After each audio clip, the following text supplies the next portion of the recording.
பைபிளில் ஒரு வாசகம் இருக்கிறது, பிரம்பை எடுக்காதவன் மகனை பகைப்பான்.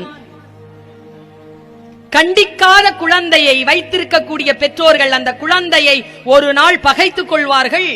தன் குழந்தைகளுடைய குற்றங்களை மறைப்பது அல்ல பெற்றோர்களுடைய காரியமா இருக்கணும். பல நேரங்களில் நான் பெற்றோர்களை சந்திக்கிறேன், என் பையன் அப்படி செய்யவே மாட்டான், செய்வான்.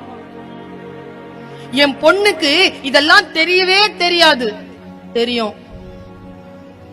as a teacher சொல்றேன், நமக்கு அது குழந்தைதான். ஆனால் அவன் வெளியில் வருகின்ற பொழுது அவன் எப்படியெல்லாம் இருக்கிறான், அவள் எப்படியெல்லாம் இருக்கிறாள் என்பதனை கண்காணிக்க கூடிய ஆசிரியர்களிடத்தில் குழந்தைகளை முழுமையாக ஒப்படைக்கக்கூடிய ஒரு தகுதி பெற்றோர்களுக்கு வர வேண்டும். 17 வயது கிளின்டன் இந்த மாதிரி ரோட்ல நின்னுட்டு பிரசிடென்ட்ட வரவேற்கும் பொழுது ஒரு மாதிரி இப்படி நின்னு முறைச்சுக்கிட்டே இருந்தாராம் பிரசிடென்ட்ட.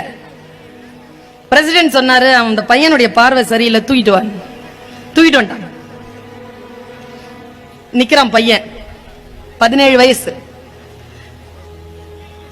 பிரசிடென்ட் கேட்டாராம், ஏன் பையன் நான் முறைச்சு பார்த்துட்டு இருந்தேன், என்ன பிரச்சனை, நான் உன்னை ஏதாவது கஷ்டப்படுத்துறேனா, am I disturbing you?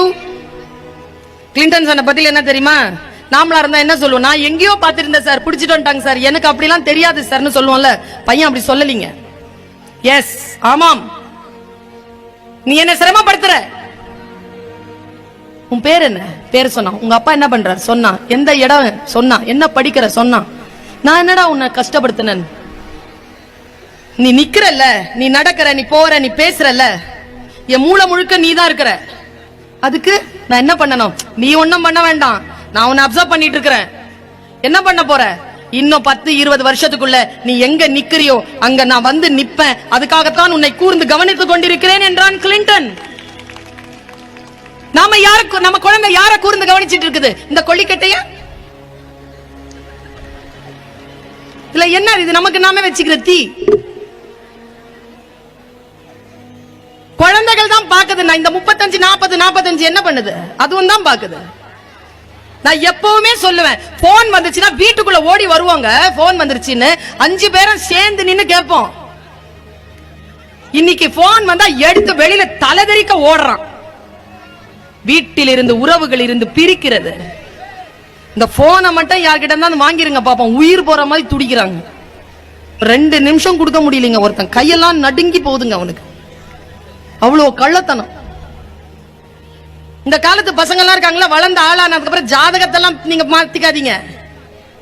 அவன் போனை 3 நாள் அந்த பொண்ணு கிட்ட கொடுங்க, அந்த பொண்ணுடைய போனை 3 நாள் இவன் கிட்ட கொடுங்க. நியாயமா இருந்துச்சுன்னா கல்யாணம் நடக்குமா? ஒரு பொண்ணு சொல்லுது, எங்க காலேஜ்ல போன் யூஸ் பண்ணிட்டு இருந்துச்சு, புடிங்கி வச்சுக்கிட்டோம். 17,000 ரூபாய் போன் கொடுக்க மாட்டோம். போன் தேவைன்னு நீ உங்க அப்பா மாட்ட தான் கொடுப்போம், நீ போனை கொண்டு வரக்கூடாது.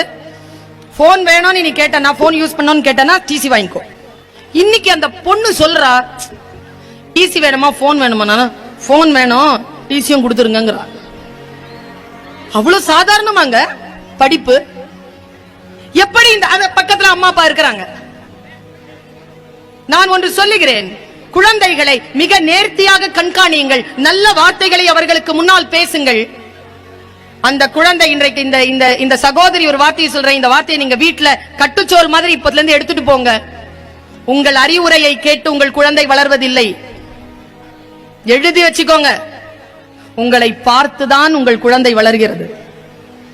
உங்களை பார்க்குது, நீங்க எப்படி அப்பாட்ட பேசுறீங்க, நீங்க எந்த டைம்ல டிக்டாக் பாக்குறீங்க, நீங்க என்ன சீரியல் பாக்குறீங்கிறது பார்த்துட்டு தான் குழந்தை வளருது. ஒரு விஷயத்தை ஒரு குழந்தைக்கு இல்லை என்று சொல்வதற்கு முன்னால் நீங்கள் முன்மாதிரியாக இருங்கள். நீங்கள் முன்மாதிரியாக இல்லாமல் உங்கள் குழந்தையை நீங்கள் வளர்த்தெடுக்க முடியாது. நம்முடைய பொறுப்பு என்பது மிகப்பெரிய பொறுப்பா இருக்கு. புறம் பேசாதீர்கள் பெற்றோர்களே. குழந்தைகளுக்கு முன்னால் உங்கள் உறவுகளில், குடும்ப உறவுகளில் இருக்கக்கூடிய மனிதர்கள் மீது வெறுப்பை உமிழ்ந்து பேசாதீர்கள். உங்களுக்கும் உங்கள் மாமியாருக்கும் தான் பிரச்சனையே தவிர உங்கள் குழந்தைக்கும் அவள் பாட்டிக்கும் எந்த பிரச்சனையும் கிடையாது. நீங்கள் அதை அந்த குழந்தையினுடைய மனதில் போடாமல் இருங்கள். உறவுகளை கண்ணியப்படுத்துங்கள். உங்களுக்கான விஷயங்களை நீங்கள் தனித்த முறையில் கையாளுங்கள்.